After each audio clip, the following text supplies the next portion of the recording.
नमस्कार दोस्तों, dream tell में आपका स्वागत है। आज मैं आपके लिए लेकर आई हूँ सिंहासन बत्तीसी की चौथी कहानी। आइए शुरू करते हैं। तीसरे दिन जब सिंहासन पर बैठने को हुआ तो चंद्रकला नाम की तीसरी पुतली ने उसे रोककर कहा, हे राजा, यह क्या करते हो? पहले विक्रमादित्य जैसे काम करो, तब सिंहासन पर बैठना। राजा ने पूछा, विक्रमादित्य ने ऐसे क्या काम किए थे? पुतली बोली, लो सुनो। एक बार पुरुषार्थ और भाग्य में इस बात पर ठन गई कि कौन बड़ा है। पुरुषार्थ कहता कि बगैर मेहनत के कुछ भी संभव नहीं, जबकि भाग्य का मानना था कि जिसको जो भी मिलता है भाग्य से मिलता है, परिश्रम की कोई भूमिका नहीं होती। उनके विवाद ने ऐसा उग्र रूप धारण कर लिया कि दोनों को देवराज इंद्र के पास जाना पड़ा। झगड़ा बहुत ही पेचीदा था, इसीलिए इंद्र भी चकरा गए। पुरुषार्थ को वे नहीं मानते जिन्हें भाग्य से ही सब कुछ प्राप्त हो चुका था। दूसरी तरफ अगर भाग्य को बड़ा बताते तो पुरुषार्थ उनका उदाहरण प्रस्तुत करता, जिन्होंने मेहनत से सब कुछ अर्जित किया था। इंद्र असमंजस में पड़ गए और किसी निष्कर्ष पर नहीं पहुंचे। काफ़ी सोचने के बाद उन्हें विक्रमादित्य की याद आई।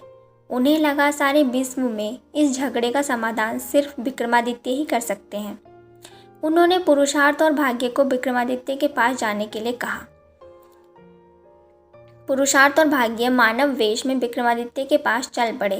विक्रमादित्य को भी झगड़े का तुरंत कोई समाधान नहीं सूझा। उन्होंने दोनों से 6 महीने बाद आने को कहा।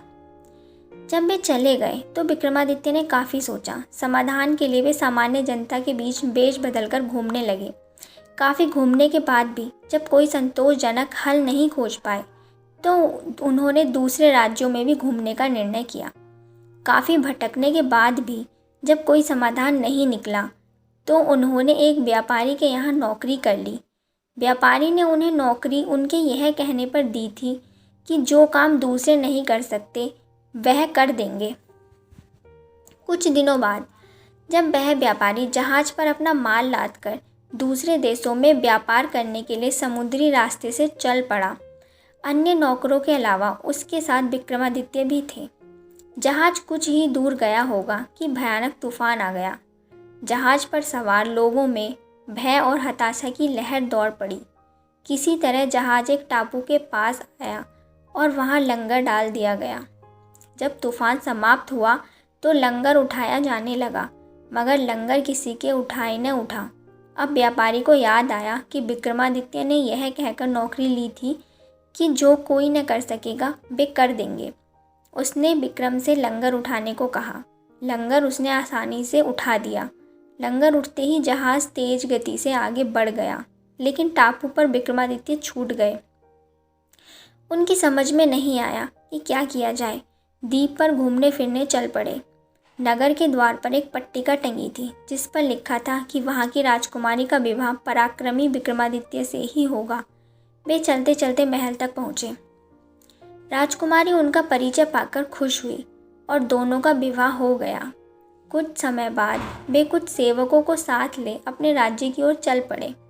रास्ते में विश्राम के लिए जहाँ डेरा डाला वहीं एक सन्यासी से उनकी भेंट हुई।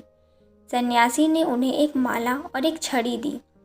उस माला की 2 विशेषताएं थीं। उसे पहनने वाला अदृश्य होकर सब कुछ देख सकता था तथा गले में माला रहने पर उसका हर कार्य सिद्ध हो जाता। छड़ी से उसका मालिक सोने के पूर्व कोई भी आभूषण मांग सकता था। सन्यासी को धन्यवाद देकर विक्रमादित्य अपने राज्य लौटे।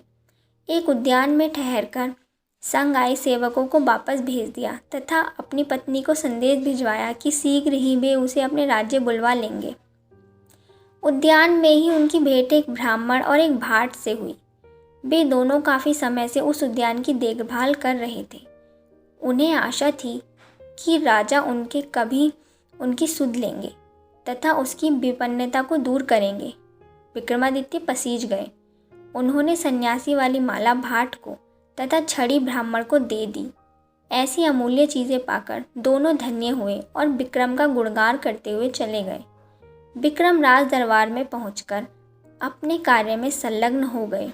6 मास की अवधि पूरी हुई तो पुरुषार्थ तथा भाग्य अपने फैसले के लिए उनके पास आए। विक्रमादित्य ने फैसला दिया कि भाग्य और पुरुषार्थ एक दूसरे के पूरक हैं। उन्हें छड़ी और माला का उदाहरण याद आया। जो छड़ी और माला उन्हें भाग्य से सन्यासी से प्राप्त हुई थी, उन्हें ब्राह्मण और भाट ने पुरुषार्थ से प्राप्त किया। पुरुषार्थ और भाग्य पूरी तरह संतुष्ट होकर वहाँ से चले गए। कहानी सुनाकर पुतली बोली, बोलो राजा, क्या आप में है ऐसा न्यायप्रिय फैसला देने की दक्षता और अमूल्य वस्तुएं दान में देने का हृदय और सामर्थ्य? राजा फिर सोच में पड़ गए और तीसरे दिन भी सिंहासन पर नहीं बैठ सके। अब देखते हैं कि राजा चौथे दिन के सिंहासन पर बैठ पाएंगे अगली कहानी में। दोस्तों, आपको यह कहानी कैसी लगी कमेंट करके ज़रूर बताइएगा। मेरे चैनल को लाइक करें, शेयर करें और सब्सक्राइब करना ना भूलें। आपसे जल्दी ही मुलाकात होती है नई कहानी के साथ। धन्यवाद।